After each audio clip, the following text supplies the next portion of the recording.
They've got it all. Monumental properties, playthings, vast piles of disposable income. So what could possibly go wrong? When you're very wealthy, you have to choose your friends very carefully. Are people just after your money? Do they see the genuine person behind the wealth? The problem for billionaires, though, is as old as the hills. Is it me she likes, or is it my bulging wallet?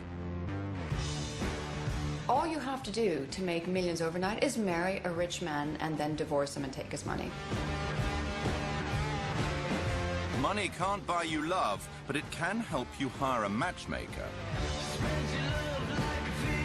Membership fees range from approximately $15,000 up to $300,000. And a lawyer. I said, do you love her? He said, yes. And I said, do you trust her? Well, he said, let's just say there will be a prenup. They have prenups, they have mid-nups, they have post-nups, they have all... It's already all contractually arranged. Oh yes, billionaire, love and marriage goes together like divorce and disparage. Man will marry and then be taken to the cleaners, and then marry again and be taken to the cleaners. Don't even think about getting married. True love is definitely possible if you're very, very rich, but not if you base your relationship on your status as a rich person. Love is a battlefield even for the mere mortal, and the billionaire has so much more to lose.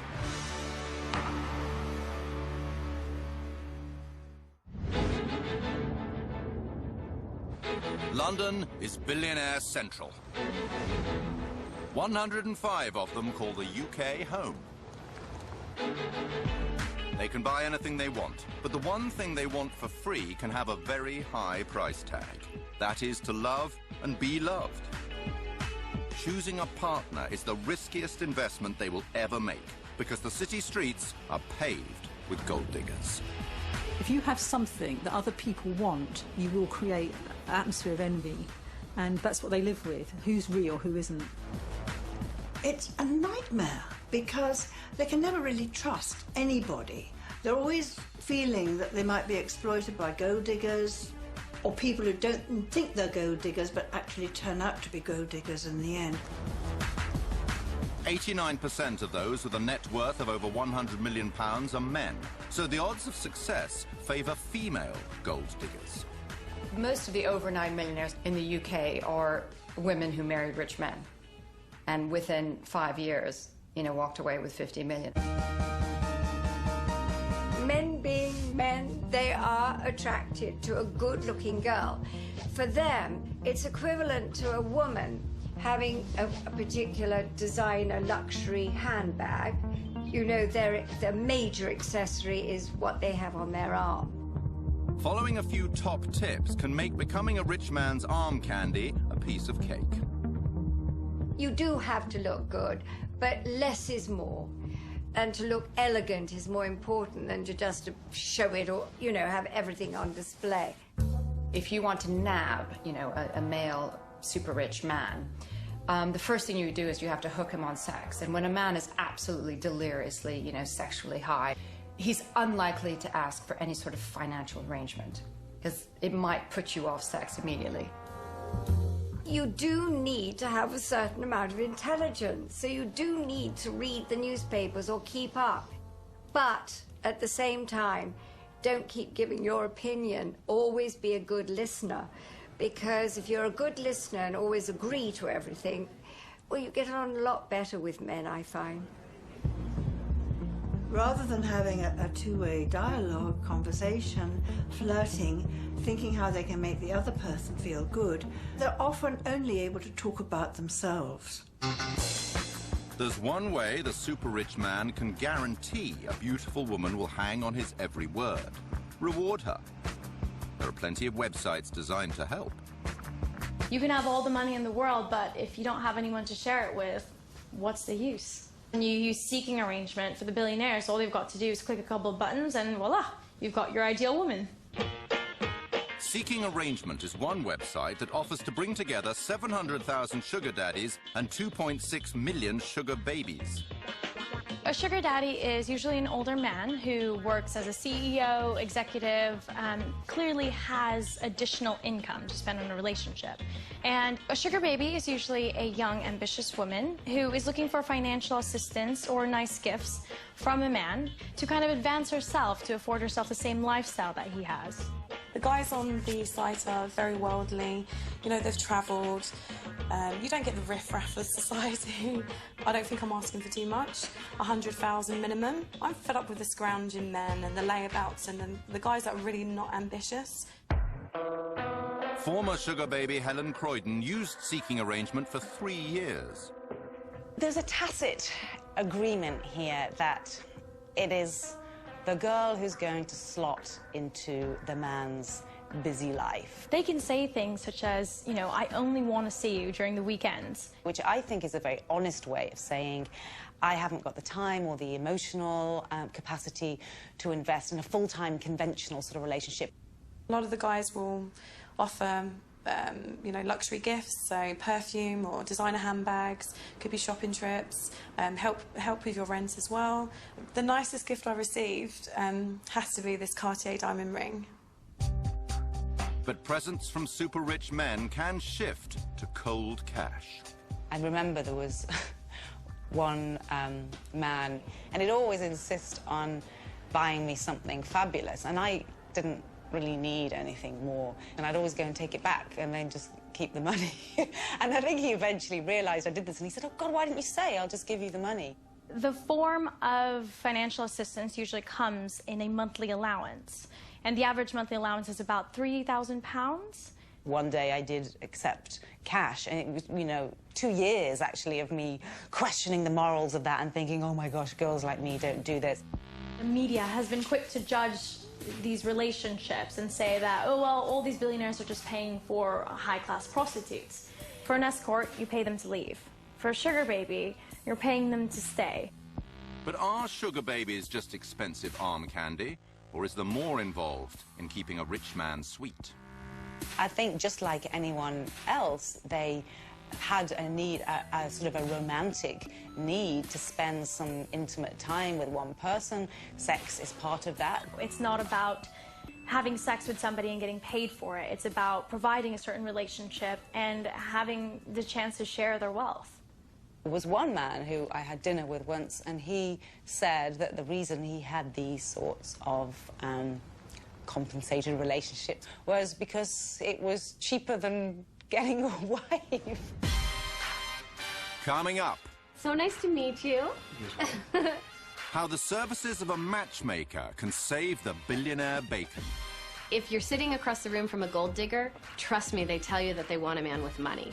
So it's very easy for us to screen out gold diggers. And just married. Subject to contract, of course. For the super rich, it can be incredibly important to have a prenup. It's not exactly Fred Astaire and Ginger Rogers romance time. We're talking serious legal agreements. It's the one thing that makes you feel absolutely sure that you're being married for love. Oh, thank you. Billionaires can buy pretty much anything they want, except the big one, true love.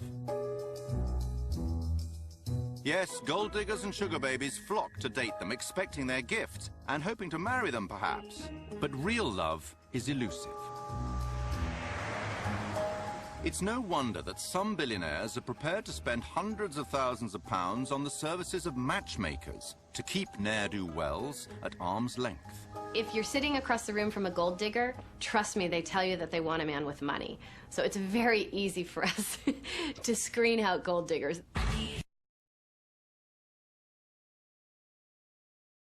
Based in San Francisco. CEO Amber Kelleher and her team help the super rich, both men and women, stay safe while searching for love. They can't go online because once you put who you really are, you can be searched immediately. You can go onto Google, you can find out someone's income. To not work with a professional matchmaker it's a no-brainer. We have 2 new elite clients that are on hold together and exploring a relationship. So the billion-dollar question, how much does it cost to keep gold diggers at bay? The membership fees range from approximately $15,000 up to $300,000. It depends on how many offices you want working for you, how many countries you want. We have 10,000 on average people apply per year, and we work with 200 of them. We have a phenomenal woman that's come on board. She was referred by one of our most important relationships. Amber's small, carefully selected client base has equal numbers of men and women. But although women make up just 10% of the global super rich, they represent 80% of those applying to be taken on by Amber. That could be very shocking maybe for people to hear. You think, my goodness, don't you work for all the wealthy men? We would if they were smart enough to call us. But this is Carolina, and how do you pronounce your last name so that I don't... It's complicated. Carolina Żarzyniak. What are 2 things that you can share with us that you're excited about? Carolina is a former professional tennis player who started a couple of businesses and then invested very wisely. Sometimes I'm wondering if the men that I'm dating are more interested in, you know, what I'm worth or some of the contacts that I may have. You know, there's always that wonder if they're interested in you for the right reasons. It may be deemed socially acceptable for a super-rich man to marry a beautiful, younger and poorer woman, but it's not for a super-rich woman to do the same. So, the pool of potential partners is significantly reduced. Is it that we know the gentleman first that appeals to you, or just the fact that maybe you're no longer in charge of your dating life and we're taking over? Nice meeting you. Nice to meet you too. Carolina is joining an elite matchmaking club. But there's another section that's even more exclusive. Well, we have what's called the CEO Club, and just 10 people per year are able to become part of this elite group. And they pay $150,000 to be part of the group, and then there's a success fee that matches that. 43-year-old David Boyer is someone Amber is thinking about inviting into the CEO Club. He made his millions working for McKinsey and eBay. So nice to meet you. Thank you for, Now, with great financial stability, he's looking for a long-term love. Well, clearly I'm looking for somebody who's fun and funny and attractive and intelligent, and who, when I talk to them, actually they get a sparkle in their eye. It's the best friend that I'm looking for. The Wingtip, an exclusive social club with a boutique attached, is just one place Amber takes her top clients. Hi, David. Good to see you. This is Louise. Well, if you're an elite client and you join the CEO Club, where I personally work with you, I'll be at the TED conference, I will be at Sundance, I will be having private events on Necker Island. I am always looking for that special someone that could be a perfect match for my client. And the client determines what the level of success is. It's not just necessarily about that marriage certificate. Happily ever after for the prudent billionaire means riding off into the sunset with the one. But first, making sure the paperwork's in place before any pealing of wedding bells. All you have to do to make millions overnight is marry a rich man and then divorce him and take his money. I think the advice that I would give to somebody who is spectacularly wealthy, who's living here, is don't even think about getting married. Formidable divorce lawyer Raymond Tooth, known as Jaws, fights for the wives of the rich and famous. I say this, and I hope I don't get any hate mail. The fact is that the best career for a woman is to marry a wealthy man without a prenup. I mean, there was a famous case where a man was worth about 20-odd million. Marriage lasted 3 years, no children. She came into it with nothing and ended up with 5 million quid. 5 million quid tax-free. Billionaires who want to avoid being the get-rich-quick scheme for a prospective wife or husband need a prenuptial contract. A legal agreement that determines how the wealth will be divided if the marriage goes to pot. They're also handy for preventing arguments about which partner gets to keep tricky woo, and in one case even dictated the final destination of a taxidermied horse. For the super rich, it can be incredibly important to have a prenup because it's the one thing that makes you feel absolutely sure that you're being married for love. Aisha Vardag is a top lawyer known as the diva of divorce. And that's in the chronology. It's been served on them, everything about the couple, so they know that it was all after they separated. In 2010, she won a landmark case that strengthened UK prenups and brought them in line with Europe and the rest of the world. So, as she marries for the second time, she's practicing what she preaches. The happy couple have already gifted themselves a prenup. We both wanted to organise our affairs so that in the event that we parted, what we had built up beforehand was safeguarded for our children from our previous lives. Like all blushing brides and grooms, their wedding day is a celebration of pure and undiminishable love. And there's a lawyer's flourish, too. To be really, really sure their prenup is watertight, they are signing it post-nup in front of all their guests. There are lots of things that people don't want to talk about money, they don't want to talk about problems, they want to sweep lots of things under the carpet. Having gone through and dealt with all of that, we felt made our marriage much stronger. Oh, thank you. So that was why we had the post-nup then and there, along with the cake, really to celebrate the fact that our marriage was very much a partnership of equals. But when it's not a marriage of equals, prenups can have a nasty habit of accelerating divorce. If you start analysing what is going to happen when your marriage breaks down, you kind of almost inject into your marriage a kind of death wish. I had a client recently, he's met a younger woman, he's been divorced. I said, do you love her? He said, yes. And I said, do you trust her? Well, he said, let's just say there will be a prenup. So you have all the lawyers come in already before you've even started the relationship, dividing out who would have what, and you're only getting this. So, you know, if you do this, if you're unfaithful, you're not going to get this. You know, it is all mapped out before, and I just think that there goes the romance out the window. In the billionaire world, hanging on to your riches often means jettisoning the chance of romance. Not for American comic Roseanne Barr. She was so in love with Tom Arnold before their 1990 wedding that she fired her attorney for suggesting she sign a prenup.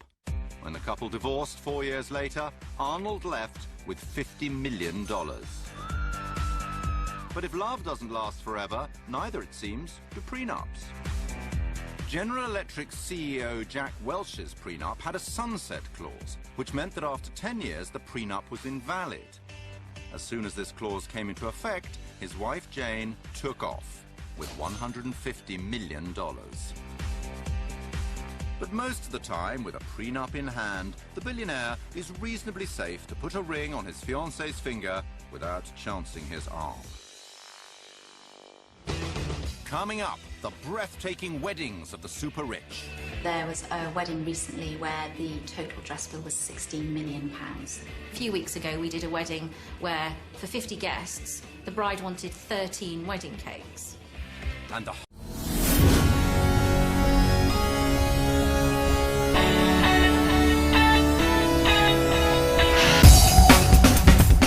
harsh come down as the reality of being married to the hyper-wealthy takes hold. What I usually see is that nobody is good enough. Things are not perfect enough. And the amount of unfaithfulness, not just by men but by women, is extraordinary. If a billionaire believes they finally found a trustworthy mate, it's time to show off their success with an extremely extravagant wedding. But impressing your billionaire peers can be hard work. We have brides now wanting to get married at the top of a volcano and actually flying their guests up there, or getting married on a glacier and actually getting their guests transported by private jet to glaciers. There's almost this one-upmanship that's going on. There's pretty much nowhere left where somebody hasn't got married. I've heard of a bride recently, they literally hired the whole of Versailles for the weekend. The Vatican, all the famous museums. top of mountains, you know, everywhere's been done. Bride magazine recommends couples put aside a year for their wedding preparations. Time to safely complete 44 key tasks. For the super rich, there is almost no end to the demands. One wedding that I heard of recently, which I thought was absolutely phenomenal, was they actually installed a perspex layer into a lake so all the guests could actually walk on water. We might get a request for something slightly different, like an entire orchestra, for example, or a ballet, for example, which has happened on 2 or 3 occasions. You have everything from elephants to flamingos to penguins, and I've heard of a wedding recently where they literally dressed up a troop of horses as unicorns. Sometimes it's about holding people back. And, you know, it's not appropriate to arrive on an elephant in the middle of London. Wedding bells, wedding bells.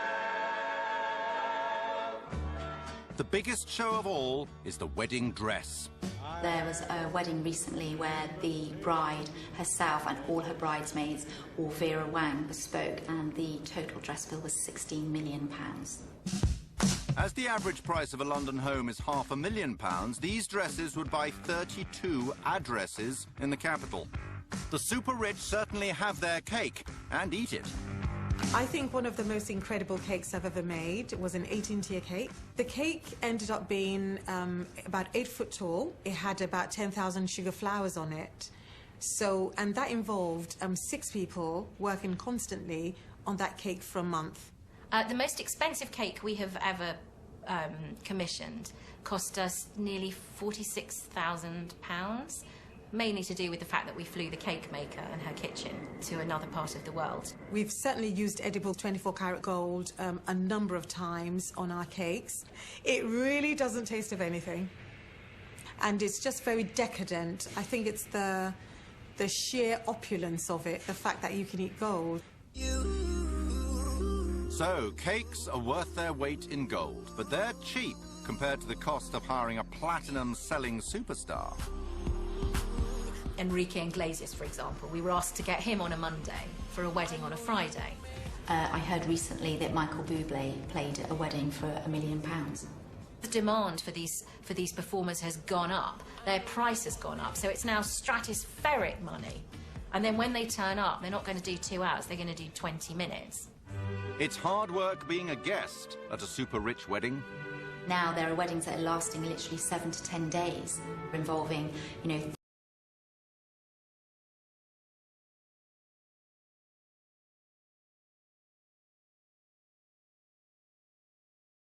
thousands and thousands of guests, several days of feasting. Those can be quite challenging, and they can be quite tiring for guests, because eating fabulous food and gorgeous champagnes and eating lots of seafood and caviar, it can get quite weary for people.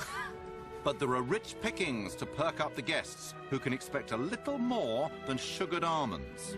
There was a groom and bride who wanted to do an amazing gift, and they gave each one of them a Rolex watch. And so the Rolex watch was incorporated into each of the bouquets for these 500 female guests. I think the most opulent or extravagant gift we've ever seen given was a small wedding for a group of Asians. There were 22 of them, I think, and they were all given the keys to a car. £18,000 is the cost of an average British wedding. For billionaires, that could be the cost of just one goodie bag.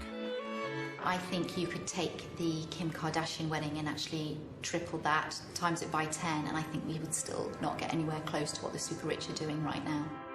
Kim Kardashian's wedding to Kanye West is estimated to have cost $10 million.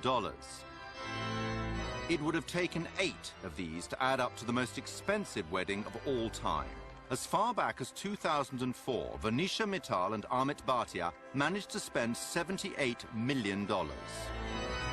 12 Boeing jets were hired to fly guests from India to France.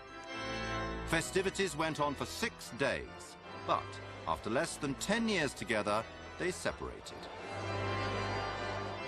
A result that wouldn't surprise the researchers, who in a recent survey of 3,000 couples found that the more spent on a wedding, the greater the chance of divorce. Money makes life easy. Being ultra rich, I don't really know how easy that is. I'd like to see how long those relationships last. A dream wedding becomes a nightmare marriage, especially fast for the bride who discovers her groom is not the man she thought he was.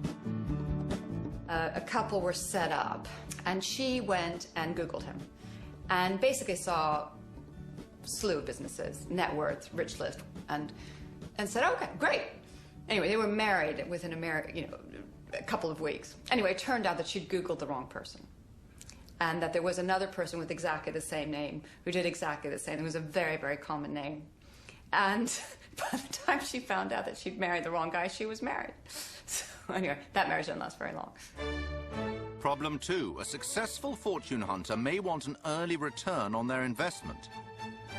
In a relationship of billionaires, obviously all the hard work happens before the marriage. Now, in ordinary marriages, the relationship, the courting is the fun bit. You're in love, you're having a great time. The work comes in when you get married. What I think is different amongst the billionaires and the super rich marriages is that that's when you stop working. You've got the bank account. If you walk away from the marriage, you've got what you wanted. If you didn't want the man in the first place, why invest any work into the relationship? Even the wives who married for love do well to live happily ever after. Sometimes they'll discover their prince has turned into a despot.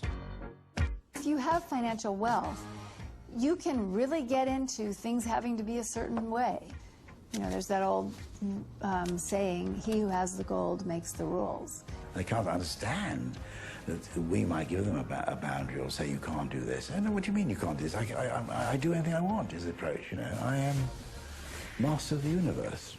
When they're in the office, everybody thinks they're wonderful, and when they go home, their wife think they're just the same as they always were, mediocre as all the rest of us. I've seen such thumping narcissism amongst very rich men that they do actually believe that they are fascinating. And as my husband often says, you know, the richer the person, the more they think their opinions are valid. The men that I've coached, they are people who have everyone say yes to them. So I might just want to go hunting and shooting today. Women have to fall into line. They're expected to be like add-ons to their lifestyle, so they're there when they want them and they're not there when they don't want them. At first, wealthy wives are happy to take a back seat if they've got a chauffeur in the front. But the joys of luxury living have their limits. If you have everything, you have housekeepers, you have nannies, you have dog walkers, you have personal trainers, what do you do all day long? The women get to know how to amuse themselves with shopping, spa treatments, surgery, holidays, girls' night outs, all the things that women might like to do. Women are not as happily employed during the day as they think they will be just by having access to these huge resources and houses and holidays and all the rest of it. They're not in themselves the answer to the human being's deepest longings.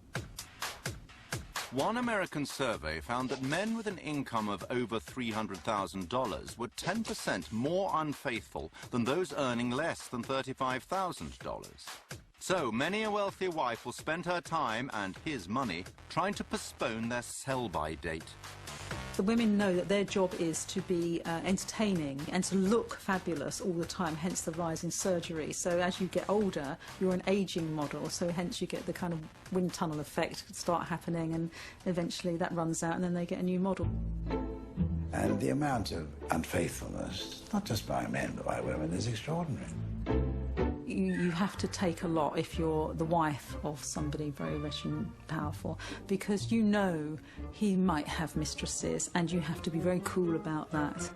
There's so much sex around you. I mean, it's a completely different world. 42% of ultra-high net worth men will divorce, so there's almost a 1 in 2 chance of success. There isn't that real attempt to be faithful and to try to do the best. They have an argument, right, I'll get divorced.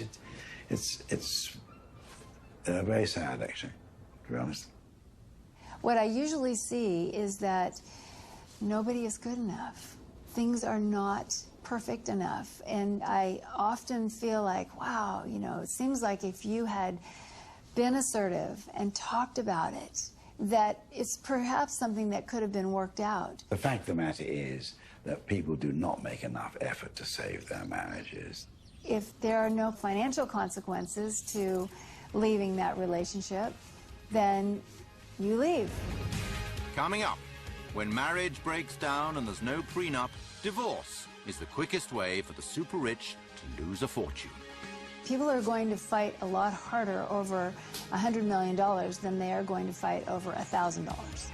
The long-term consequences of going through these very high conflict divorces should not be underestimated.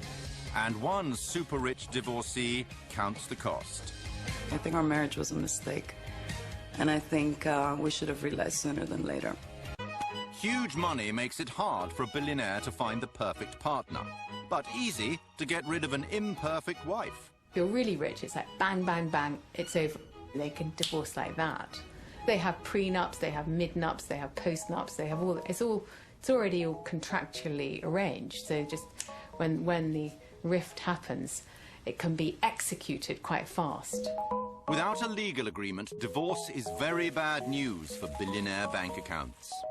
The wealth itself amplifies the problems. I mean, people are going to fight a lot harder over $100 million than they are going to fight over $1,000. London's divorce courts used to favour billionaires. Awards were according to need, not about equal division of assets. Then there was this massive sea change in 2000 when White and White went to the House of Lords, which is now the Supreme Court, and the judges made it very clear no distinction between homemaker and breadwinner, and the starting point for division of assets would be 50-50. At the same time as that happened, we had a complete explosion in the wealth of London.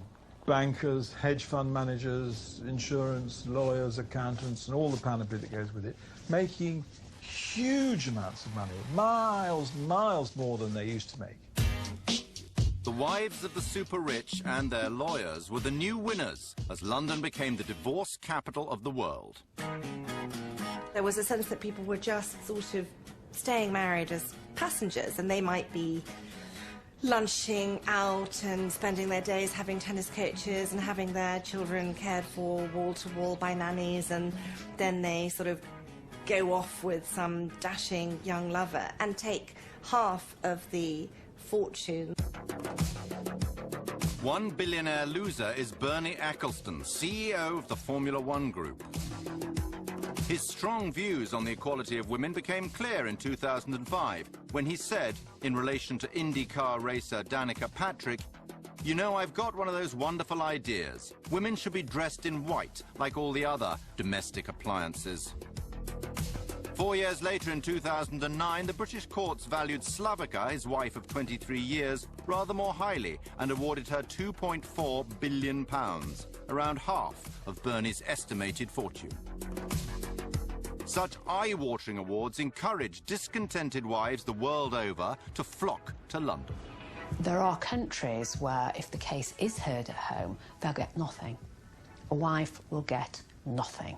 The consequences for a wife who gets divorced in a Muslim country usually is that she gets nothing or virtually nothing. So there's a huge stake, so far as she's concerned, in getting a case heard here.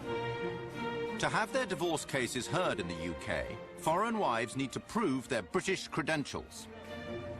Specific instances that I've seen have included ladies who don't speak English buying theatre tickets to English language productions, sending children under the age of 10 to learn how to ride polo ponies, to study a 14-year-old who was sent on flying lessons in Surrey, in order to try and say, here, these children are becoming more English than the English.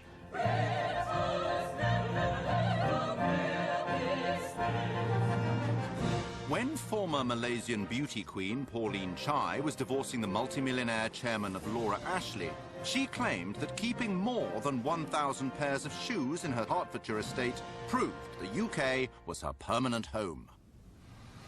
But becoming British does not always mean playing with a straight bat.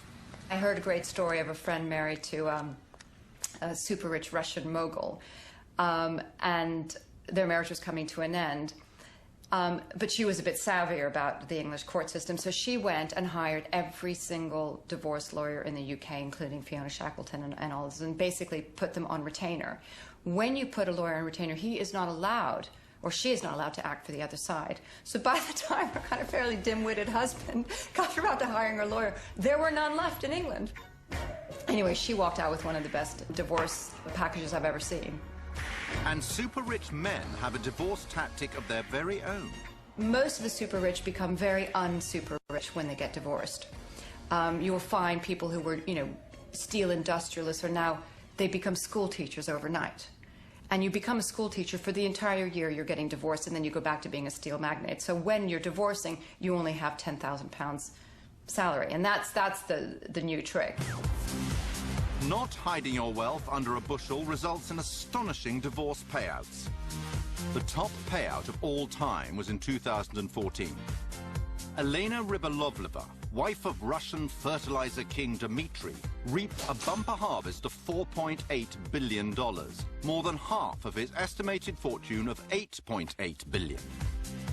But coming up on the inside track to smash this record is a divorce payout that means oil tycoon Harold Hamm is lining up to be the billionaire with the biggest wad to lose. He's worth $20.2 billion, and so, even if his wife Sue is awarded only a quarter of his fortune, she'll become the richest divorcee of all time. They become, on both sides, utterly obsessed with the result and winning, even if they're going to end up with a lot anyway, not getting the last few million. Women may be entitled to half their husband's money, but how much is he really worth? If somebody is absolutely determined to have assets all over the world in a network of companies and trusts, it's going to be very hard to find them. In July 2010, there was a court decision that made this even harder. Lisa Cengiz was born in Tehran and arrived in London when she was 13. She has always been surrounded by wealth. You know, this world is very colorful. It's very attractive. So it's very easy for a beautiful girl to want to be a part of it. In 2001, on the super-rich party circuit, she met Vivian Immerman. He was a food and drinks magnate known as the Man from Del Monte. He sold his stake in the fruit giant for £380 million in 1999. And 2 years later, he became Lisa's second husband. We were married within 8 months, so it was very quick. It was very quick. We didn't really have time to get to know each other. It's a glamorous world. It's easy to like it and love it, but you're not actually loving the person. You're loving what comes with it. After living together in London for 7 years, the couple separated. I think our marriage was a mistake, and I think we should have realized sooner than later. There's a lot more ties between the father and his ex-family.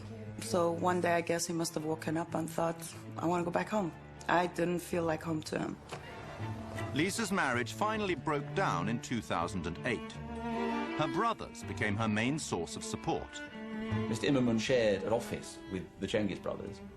They took the view that they would see whether they could find on his computer evidence that he had more money than he was claiming during the process of the divorce.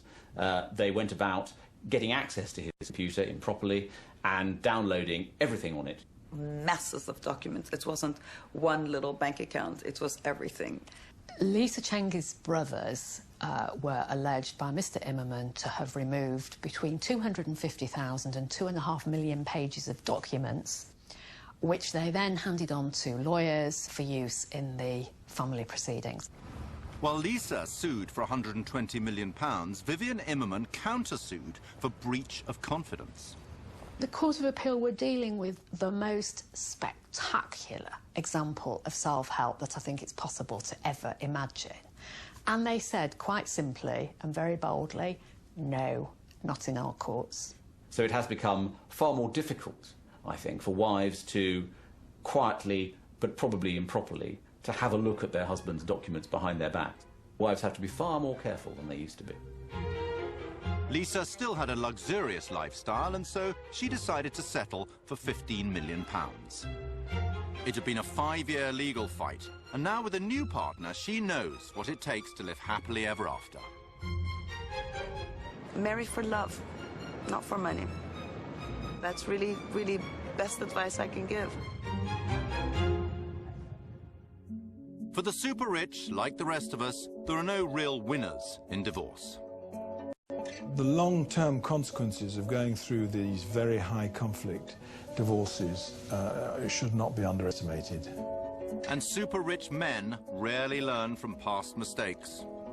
They're reluctant to let go of the arm candy, the trophy wife concept. And we see the super rich coming to us, maybe having been divorced 6 or 7 times, and yet again wanting a clone of the previous relationship.